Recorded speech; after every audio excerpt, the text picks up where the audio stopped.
Bloomberg Tech is live from coast to coast with Caroline Hyde in New York and Ed Ludlow in San Francisco. This is Bloomberg Tech. Coming up, Arm warns of some sluggishness in the smartphone industry, but shows AI data center growth is there to offset the slump. We'll discuss with the CEO. Plus, Anthropic signs an agreement with Elon Musk's SpaceX to access computing resources from its competitor. And we speak with the CEO of HawkEye 360. That's as the satellite surveillance firm raises $460 million in its IPO. But first, we check in on these markets that, on the tech side of the equation, managed to sustain the rally. We're at a new record high. We're up for a third straight day, but importantly, we're up on the week, and that's a sixth straight week of gains. Haven't seen that in a couple of years, in fact, on the Nasdaq 100.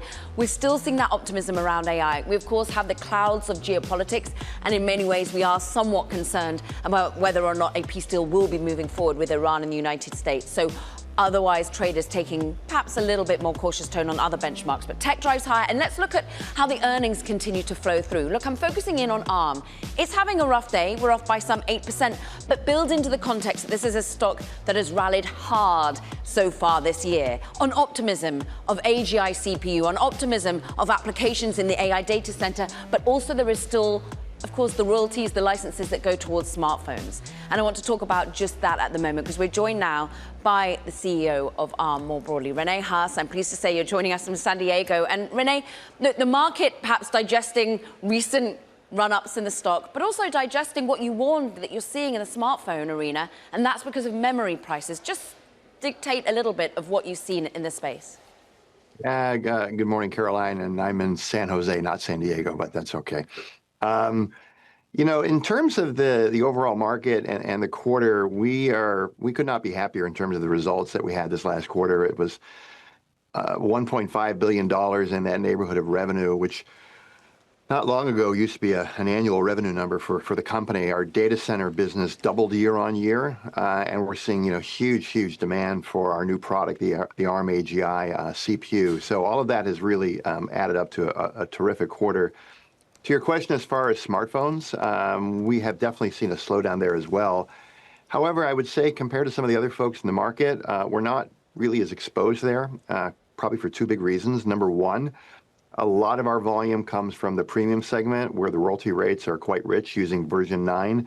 And where the slowdown has taken place, we've seen is mostly in the lower end of the market where there's not a large royalty contribution for us. Okay, so not a large royalty perspective coming from the smartphones, but where the dictation of growth seems to be coming from is CPU. Not only CPU architecture that is used broadly by, you name check the Googles, the Amazons, the way in which we're seeing CPU further grow in your customers, but also you're building the chip yourself. How do you see that market expanding? Yeah, we are. For 35 years, the way we delivered product to our customers was through IP, the blueprint that they use to essentially build chips based upon the Arm technology. As you know very well, we've seen huge growth in our data center business over the last number of years. Amazon with Graviton had just announced version 5, Graviton 5. Google Axion, Microsoft Cobalt, and of course, NVIDIA with Vera. But what we've seen, Caroline, in the last number of months has been this explosion of demand for agentic workloads. And agentic workloads essentially mean that agents are now putting queries on the data center that need to have answers back very quickly. All of that work regarding the agentic management, orchestration, scheduling, et cetera, that is the kind of work only a CPU can do, only a CPU. This is not something an accelerated GPU can manage. So what's happening? Demand for CPUs is exploding, and the timing of the Arm AGI CPU launch, I think, just reinforced huge demand for that kind of product. So we are now seeing demand for not only the IP that people use to build chips based on Arm in the data center, but the Arm AGI CPU. And I think I mentioned on the call, we had visibility to about $1 billion of orders that we had in our forecast. That number over the last 5 weeks has doubled to $2 billion. So demand is certainly not a problem. Extraordinary since you first announced the move towards building it yourself, towards what we see as this focus on this particular CPU. But where from? We know that Meta has been a key partner on this, but where else are you getting demand from, Rene? Yeah, so the partners we talked about at launch was Meta, of course, OpenAI, a large partner, Cerebras, SK Telecom, Rebellions, SAP. So it's pretty broad. F5 networks, we're seeing it across network infrastructure, but largely around simply putting more CPUs inside the data center. The other thing that we did, Caroline, with this product is when you're building something of this nature, it's not just a chip, but it's a system. And we work closely with partners like Supermicro and Lenovo and ASRock, who build the systems in racks that customers can order. And these 36 kilowatt air-cooled racks, one of the beauties of the Arm AGI CPU is that you can get twice the performance in the same power versus a comparable x86 rack. So, and of course, we're known for power efficiency, so that's not a surprise. But it is one of the other things that's catalyzing demand. We've got to talk a little bit about supply. You're talking about how you're making sure that the servers are there, the way in which we can put them in the data centers is there, the partners you're working with. But time and time again, we're hearing from everyone that the blocker really isn't demand, it's supply. Have you had any issues with that? Yeah, so what we said on the earnings call was the $1 billion of orders that we talked about, we have the supply for that. Now what we have is additional demand for another $1 billion of demand of product, and that is bringing it to a total of $2 billion. And we're working with everybody in the supply chain, whether it's TSMC, the memory suppliers, SK Hynix, Micron, and Samsung. But the beauty of all this, Caroline, is that this is not perishable demand. It's not something that if a window closes, there's not going to be a need for compute. So we are thinking about this in the long game. We've talked about a $15 billion target by FYE 31, so that's calendar 30 for your viewers. And basically what that means is we are very confident that we are on track to that $15 billion number in a very, very short time, which is quite transformational for the company relative to the size of opportunity and the amount of revenue that we'll deliver. Size of opportunities, size of role for you, Rene, has been expanding because you're still CEO of Arm, but you're also taking on leading the SoftBank International part of the business. And this is all about working with other parts of SoftBank's ecosystem in the chip arena. I just think of some of the acquisitions Ampere's been put into the portfolio. You've got GraphCore. How do you see your role changing? How do you see the impact of SoftBank more broadly in the chip space? Yeah, thank you for the question. There's a lot of synergy to the kind of work that SoftBank is doing. When you think about some of the announcements they've made recently around in Portsmouth, Ohio, for example, a huge 10 gigawatt data center facility, working with the U.S. Department of Energy, as well as SoftBank Energy. And then we've got companies in the SoftBank portfolio like Ampere and GraphCore. A lot of synergy between the kind of work they're doing that could fit into ARM. So Masa has asked me to help with that orchestration and that coordination across the companies. So in one extent, yeah, it may look like, oh my gosh, he's got two jobs.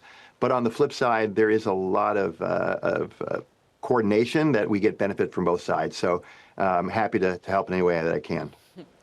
And from San Jose and from wherever else you are in the world, as we know Arm is UK-based as well, we so appreciate you joining today. Arm CEO Rene Haas on the back of Arm's numbers. Now, let's talk about where all of this AI data center demand comes from, and it keeps picking up. Anthropic has struck a deal with Elon Musk's SpaceX, giving the Claude maker access to computing resources at a massive SpaceX data center known as Colossus One. For more, Bloomberg AI editor Seth Figgerman joins us now. They're competitors, right? Because it's not SpaceX, it's xAI that is now part of SpaceX. It's a bit of an odd bedfellow situation here. Elon Musk has been critical of Anthropic before. Obviously, they're both competing to build more powerful AI models, but they do both tend to benefit here. Anthropic has said repeatedly that their demand has surged in the last few months, and we've kind of felt that covering this company, and they need computing. They need it now. And Elon Musk's data center is operational. It's not a theoretical multi-gigawatt facility 3 years down the road, but Elon Musk's venture, meanwhile, they need revenue. They're, SpaceX is planning to go public imminently, and xAI's Grok is not really getting that much business or as much business as they might like. So here's a great way to supplement their revenue. Because actually, there's an awful lot of capacity that's not being used at Colossus One, right? That's right. So there's hundreds of megawatts there. I think 300 megawatts is what Anthropic has agreed to lease here. And again, this may not be a 5 gigawatt deal on the scale that we sometimes report on, but it's available now. And I think that's the key differentiator. There's also talk of I'm sure, orbital data centers. I mean, still the CEO of Anthropic, Dario, like speaking into that eventual moonshot that's also on Elon's radar. Welcome to 2026. But yes, Anthropic is saying they'll work with SpaceX or SpaceX AI, whatever they're calling themselves now, on multi-gigawatts of orbital data center capacity. This does not exist today, but Elon has certainly said it's a priority for his merged company. What does exist today is rivalry between Elon Musk and OpenAI, many would say, of what we're seeing playing out in court right now. What did Elon Musk say about his desire to allow Claude and Anthropic to continue to grow using his own architecture, his own infrastructure? There's certainly that element of the enemy of my enemy, but Elon said he went and visited senior staff at Anthropic last week and decided they're not evil. And that with the senior staff of some of his ex-staff, like people have been leaving XAI to go to Anthropic. Yes, but he has previously alleged that Anthropic is evil or that they're misanthropic or any other term here, but he's decided that Claude can be a force for good, but he's also indicated if that changes, he can just cut this deal and change things around. Well, it's a deal that's cut so far, and seemingly a win-win among frenemies. Seth Figgerman, as always, with all the inside track when it comes to AI and compute. Meanwhile, coming up, we're going to the world of quantum. IonQ CEO Niccolo de Masi is joining us. They post their first quarter revenue. It was a beat, it was a raise. The share's down. This is Bloomberg Tech.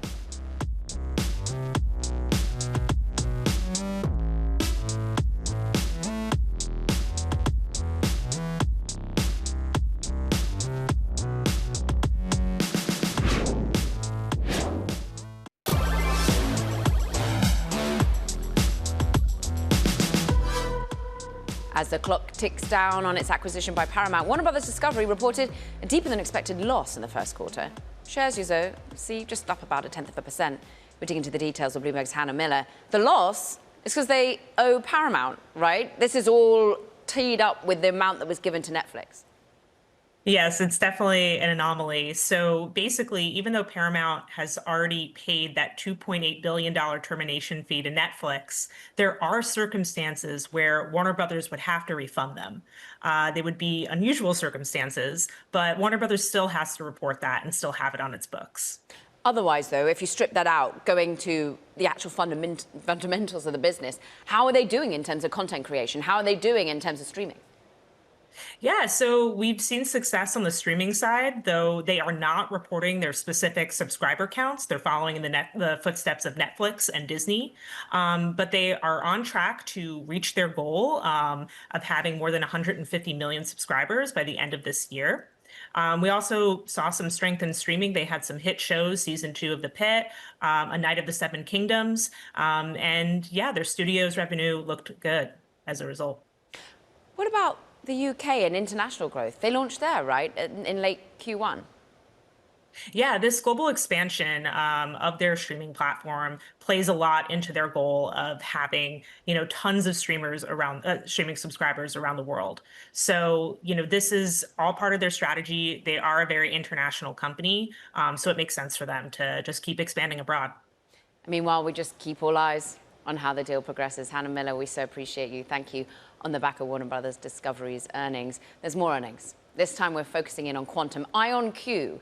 Look, shares are down some 5.75%, but the quantum computing company posted first quarter revenue that beat expectations.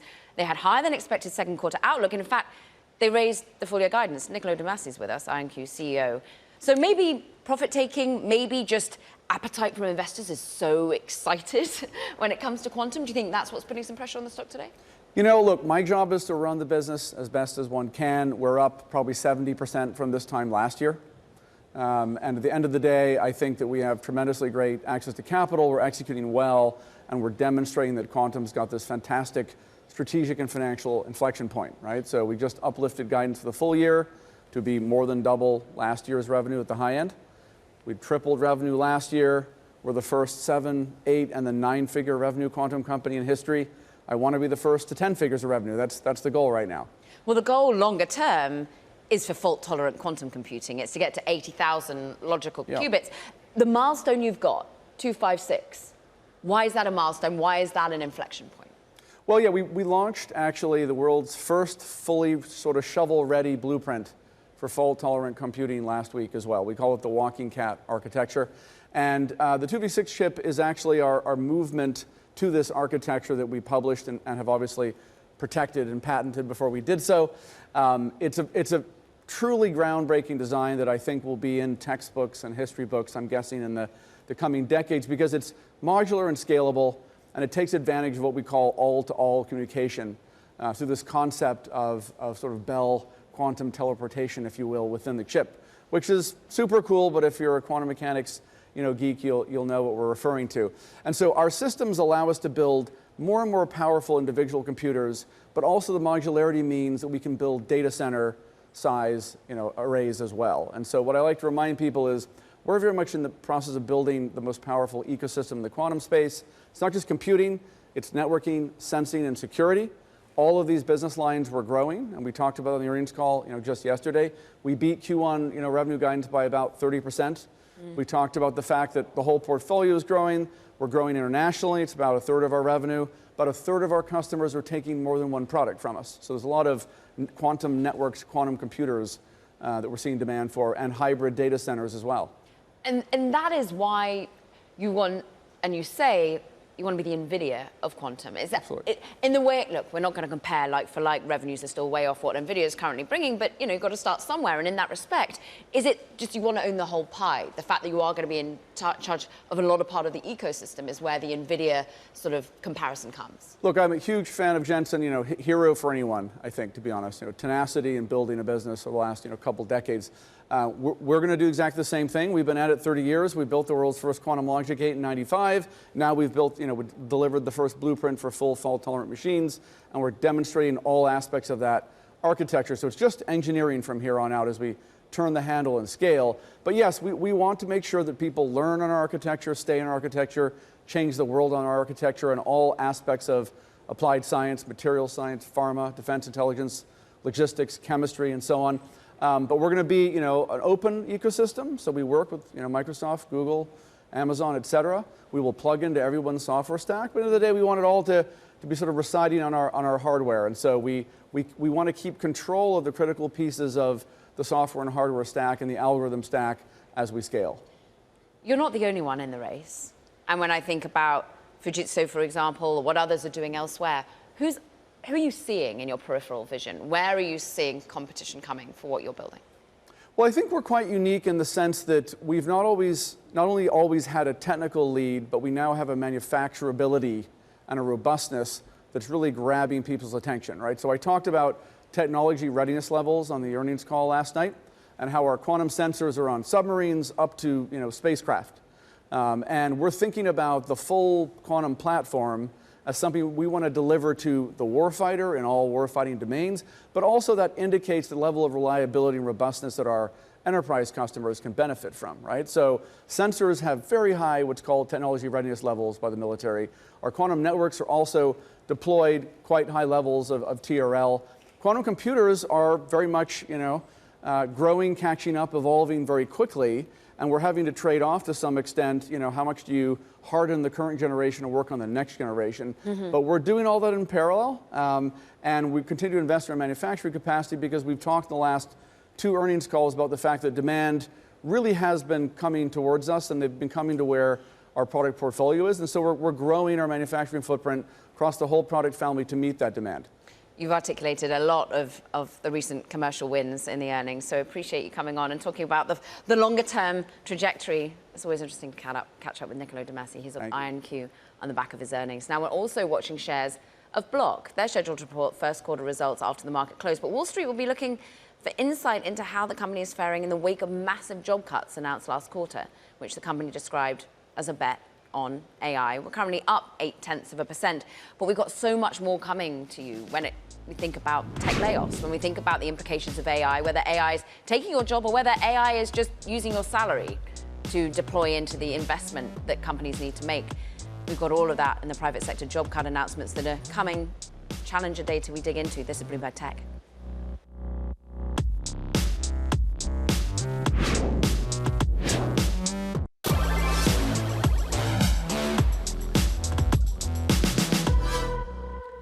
Let's take a look at today's big number, 85,411. That's the number of planned cuts in the tech industry so far this year, up 33% from the same period in 2025, bringing the total for 2026 to a 3-year high even as overall private sector layoff announcements receded. This is all coming from data from Challenger. Bloomberg's US economy reporter, Julia Panzeres, joins us now on the trend that we're seeing. Look, whether it's anecdotal, whether you think of the announcements coming from Block just over this week, we've heard from Coinbase, from PayPal, but we then get the more macro piece of data that, yes, tech is the industry that has the highest number of layoffs right now. That's absolutely it. You've been seeing a lot of headlines from Microsoft to Meta to Snap, and that's what Challenger looks at. Challenger tallies up these job cut announcements, and the tech industry is leading layoff announcements, and the reason is, for the second month in a row, artificial intelligence. And you brought up a great point. It's not necessarily at the moment that artificial intelligence is replacing workers, but the spend that is necessary, that is what is taking over. And that's why job cuts have been occurring, is because these companies need that extra spend. It's so interesting because I think everyone's got this anxiety that AI is going to replace me. But actually, maybe it's just your salary that needs to be taken out to be redeployed into AI investment. Julia, when I take a step back, though, the hand-wringing is getting more ferocious. But when you look at Challenger data, look, since 2023, is it, that they've been tracking how many jobs are at the expense of AI? It's still only about 3.5% of all layoffs that have been announced since that time, right? It's still only very small. It's only very small. And if you look at the broader macroeconomic picture, today we got initial jobless claims, and they're still hovering near decade lows, even though they rebounded a little bit. Continuing claims are near 2-year lows. So that's showing that even though we are having a lot of these announcements, these job cuts are either not translating significantly to the broader data, or also that's just not necessarily moving the needle in the broader picture. Yeah, I guess the question is whether this is a leading indicator, whether this is just the start of something in terms of a wave. Julia, just briefly, what other data do you look at to make sure that this is real or whether this is AI washing? I think that's the difficult question. I mean, the numbers that we're looking at, even if it is AI washing, what is significant is that there are these job cuts. And so we're trying to assess, is the economy still in a low hire, low fire environment? Because even if it is AI washing, if these jobs are being removed from the economy, that is significant, something that you have to keep an eye on. It is, and it's something that workers too keep an eye on. At the end of the day, it might be statistics, but it's actually really people's livelihoods that we're talking about here. Bloomberg's Julia Panzeres, it's great to have you on the latest Challenger data. Meanwhile, coming up, we'll discuss what is driving tech markets. Sylvia Jablonski of Defiance ETS is here with us. This is Bloomberg Tech.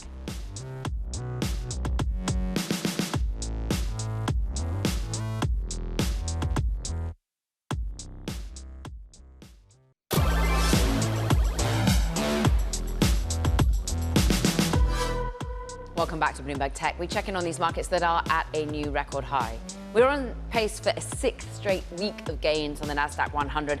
We're up 0.5% again, amid the clouds on the macroeconomy side of things, the worry, anxiety about US and Iran conflict. We're still managing to see the AI trade still power a lot of these stocks. We've also still got earnings coming thick and fast, and for some, we are seeing absolute rocket ships in terms of moves. I'm focusing in on Datadog, up, let's call it 30%. They raised the guidance, they're showing strong growth, and in many ways, this is see the biggest moves in at one point since 2019. And this is as software really manages to sort of alleviate some of the angst here. They had a strong report, the guidance implying a healthy outlook for the second half. It's how Evercore call it. And TD Cowen saying revenue growth is nicely above consensus, with the outlook much better than expected. Less so for DoorDash, which had been trading higher in earlier, certainly after it reported earnings yesterday after the bell.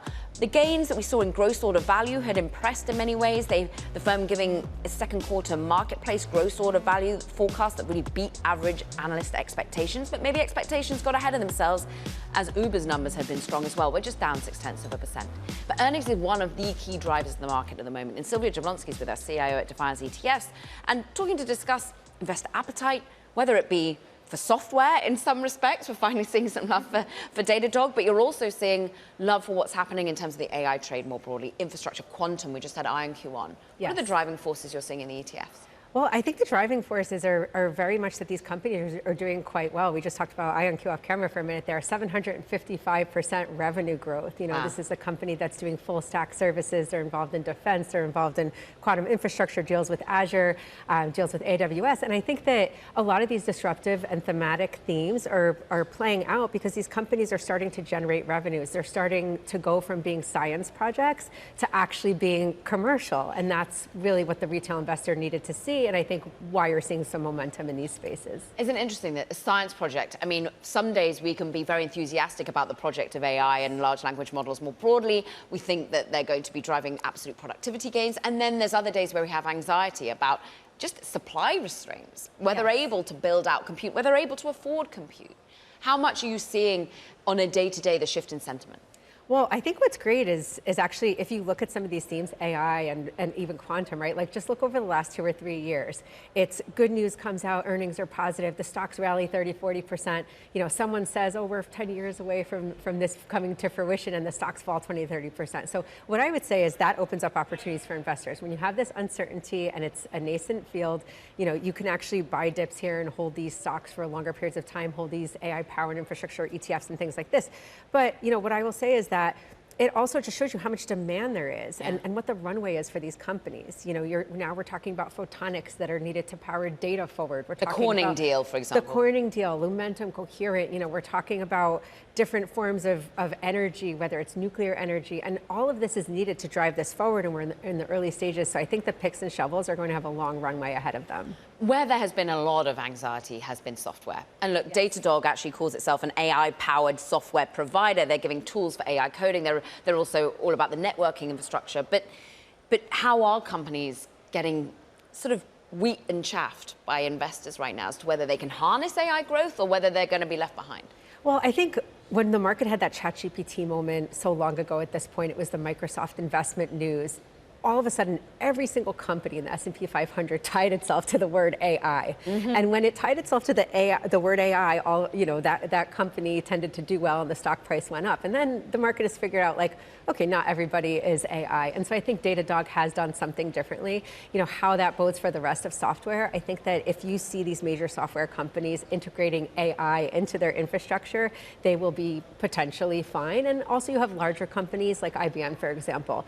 You know, they might suffer on their software side, but they win on their quantum side, right? So the diversified exposure to technology and these, you know, again, disruptive trends in AI will help move them forward. This is all in the context of disruption from a macro perspective, from a geopolitical perspective. Yes. How does a long-term investor who loves the idea of AI and quantum deal with the here and now of the Strait of Hormuz, which does affect helium, which does affect chips? Right, and it's really interesting that the market has rallied the way it has when we still have this geopolitical uncertainty. Is the war over? Is it not? Where do we stand? You know, I think that the market could turn at any time, and that's something that investors should be aware of.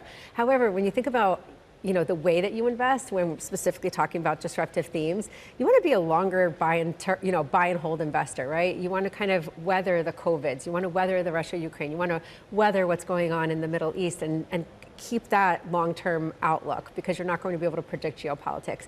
That being said, investors should be aware that there could be volatility and the things that get hit could be the higher growth sectors. Where are you seeing new appetite? Like, you're someone who thinks around opening new ETFs. You harness the appetite that there was in crypto, particularly in AI infrastructure, in space, in quantum. Where's the puck moving? Well, the puck is moving to, a lot of these picks and shovels of AI. It really is. You're talking about memory, you're talking about photonics, you're talking about the AI infrastructure and build out, the picks and shovels. Last time we were on, we talked about modern warfare because of what's going on in Iran and around the world. There's been so much growth in, drones, manless drones, Palantir, the type of AI that is going to be funded by governments to grow out defense is just, a massive opportunity. So we really see investors starting to allocate and look into the cousins of AI outside of just straight chips. And we've got a key IPO to be talking about in the world of satellites. And I know that you've got exposure to the world of satellite and defense tech. Sylvia Jablonski, It's great to have you on of Defiance ETFs. Coming up, we talked to that CEO. HawkEye 360, it's a satellite surveillance firm. It just raised $416 million in its IPO. This is Bloomberg Tech.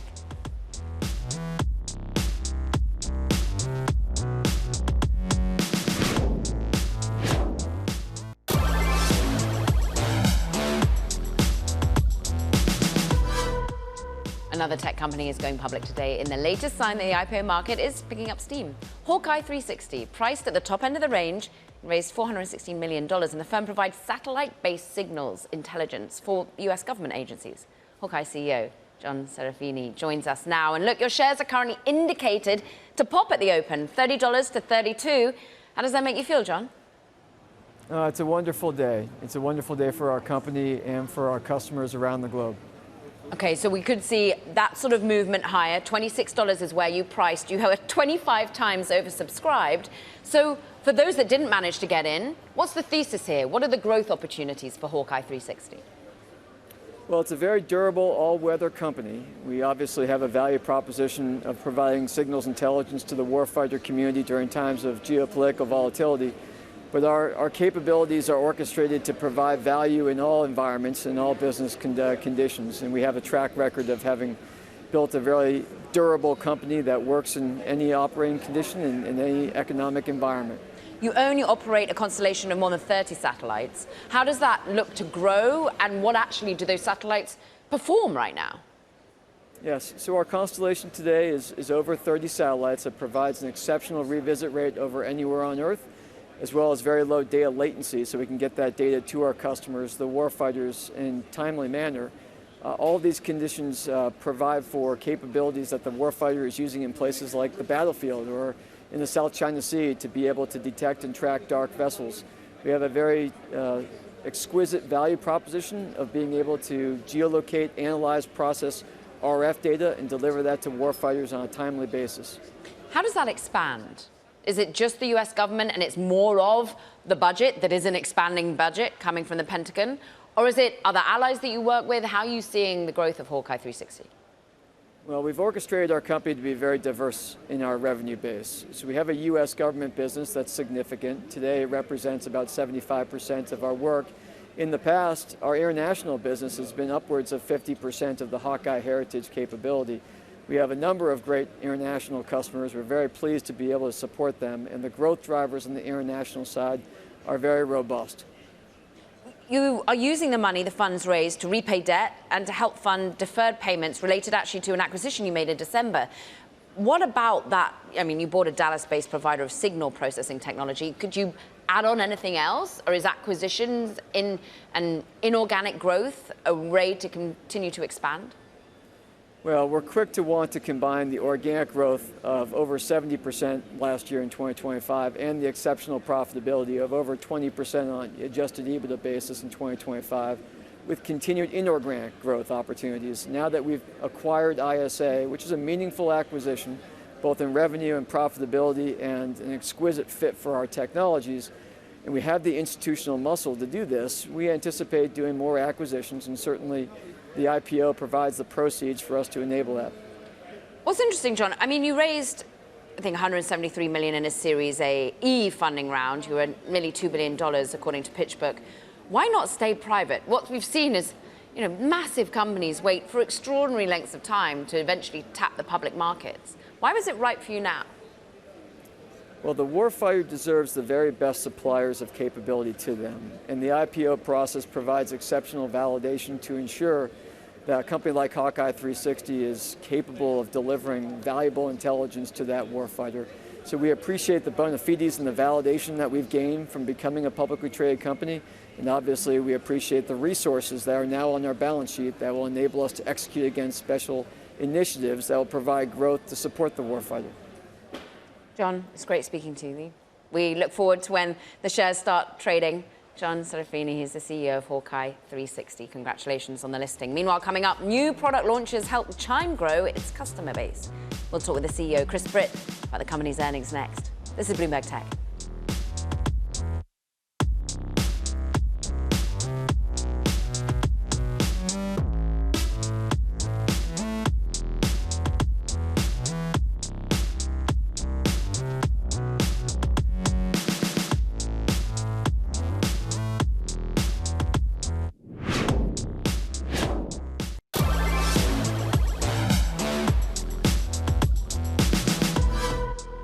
Shares of Chime, they're actually trading lower today, 7.9%, but the company reported earnings that beat expectations. They raised full-year revenue outlook.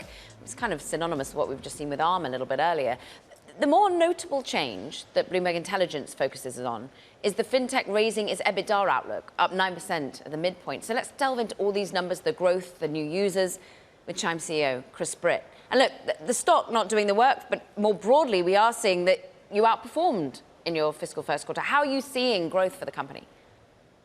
Well, thanks for having me, Caroline. It's great to see you again. We felt great about the quarter. We once again added a huge amount of new members into our customer base. We added 700,000 new actives, so we got to 10.2 million for the quarter, which is a new high for us. And third-party data from J.D. Power once again showed that Chime was opening up more checking accounts than any bank in America. In fact, almost 50% higher than the number 2 player in terms of opening up new accounts. And you can see that translate into our results, 25% year-over-year top-line growth, and great outperformance on not just top line, but also in terms of efficiency and EBITDA. We achieved an 18% adjusted EBITDA margin and GAAP profitability for the first time. Look, this is all on the arc of having gone public and continuing to build out as a company. Look, there is seasonality to your business, and the second quarter brings that seasonality. Perhaps revenue gets hit a little bit, maybe acquisition costs. How do you continue to build through that seasonality? What is it that you can bring in terms of AI within the product and also within your business? Yeah, that's right. Q1 is always a outperformance quarter for us because we get outsized amount of spend and deposit as a result of the tax refunds that come into our accounts. So naturally, Q2, you see that start to fall off a little bit. So I think the best way to look at this company, and what we try to educate investors on, is to really be looking at the year-over-year results of the company. We feel really good about the remainder of the year. In fact, we raised our guidance for the year on revenue and adjusted EBITDA, as you mentioned. And I think it's really the product portfolio that's going to drive that. We were on the show just about a month ago, and we announced the launch of Chime Card. So we're Chime Prime. And we're just about a month in, and it's been great. We offer 5% cash back on the category of your choice. So you could pick fuel, restaurants, bills, you name it. And it's really been a big hit with our members so far. You also get 3.75 APY on your savings. And we've got a whole host of other products, including AI products, that we think will be a nice tailwind for growth over the course of this year. It's all about member engagement. It's about cross-selling. Talk to me about how that AI that maybe shows up in the product also is showing up in just the coding you're doing, the work that those that work with you are currently deploying. Yeah, we really see AI as an accelerant to our business. We've embedded it inside of the company. We've actually, we have a Chime-built software factory called Archimedes, which allows employees within Chime to create agents that can work simultaneously to build products on our behalf. So literally starting from idea and conception all the way to product rollout, we have agents that are now doing a lot of the work for our members. It's over 80% of our code that we shipped last quarter was done with AI. And so it's a huge accelerant to the velocity of what we launch. But then in addition to that, we have a service for our members, an AI co-pilot that we call Jade, that we think is an opportunity to move the banking experience from looking back at history and just getting reports on how you spent and these sorts of things, but actually being more proactive and helping drive behavioral changes that can help drive people towards the best financial results, paying off high interest debt first, getting a savings account, making sure that you're investing on a regular basis and not missing any bills that are due at a particular time. We're really excited about the opportunity to use AI to help our members make financial progress inside the app. How does your employee base feel? Look, this week has been tough in fintech. PayPal, and look, they're not saying it's because of AI, but they want to lean more into AI. And you're seeing with Coinbase, that is a total focus on trying to reframe the business built around AI with just humans at the edge. What are you thinking of it, Chris? Well, look, we already operate a very efficient company. We generate over $1.5 million of gross profit per employee. So we feel like we have the right-sized company at this point in time. And our employees here, our Chimers, are excited about this opportunity. We are really entering into a golden era of what can be done with software products as a result of AI. I know all the attention goes to the sort of frontier tech companies and AI companies for good reason. But I think what's often underestimated is just how AI can be leveraged by industry leaders that are technology companies to create better products, to make it happen faster. And our employees are really excited about using this technology to create great outcomes for our members. I think many of your members might not think it's a golden age for their economic circumstance. When I think of the pressure they're under from oil prices, and you talk about how you're trying to help some of your customers get money back when they spend on gas, for example, how is the customer feeling?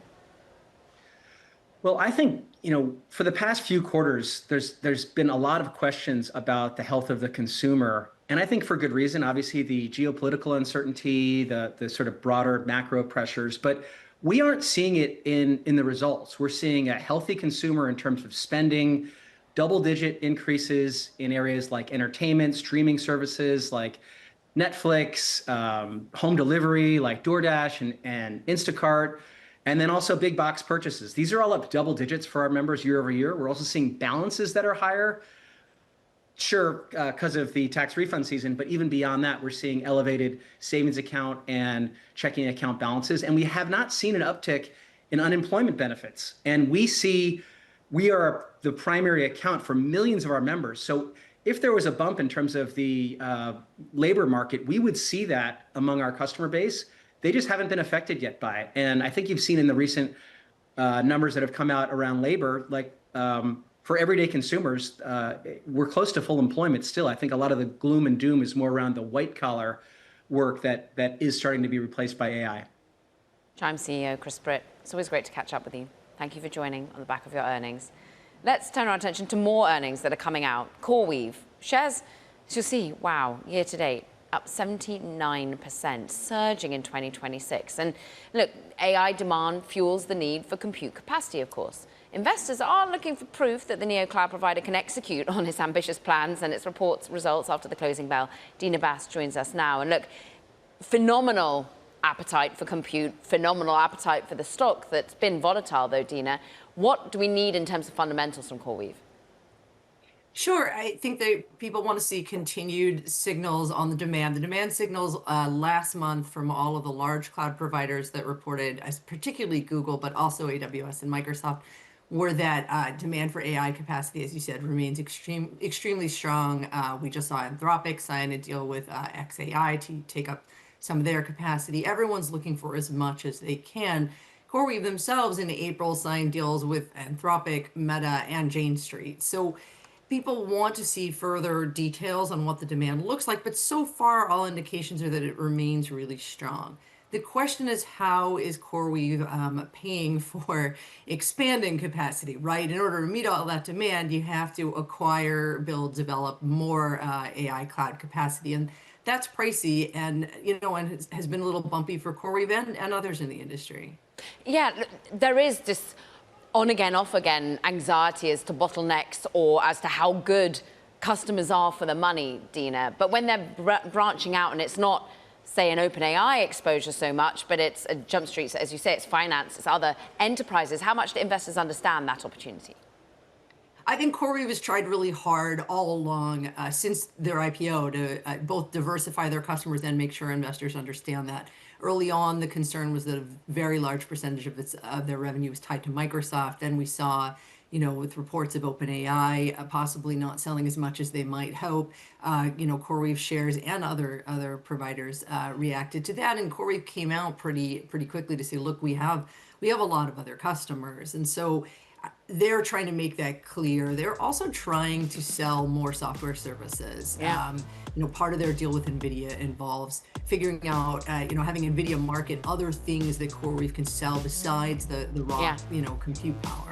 Dina Bass, it's going to be busy after the bell. Thanks for joining us on it. That does it for this edition of Bloomberg Tech. Don't forget to check out our podcast.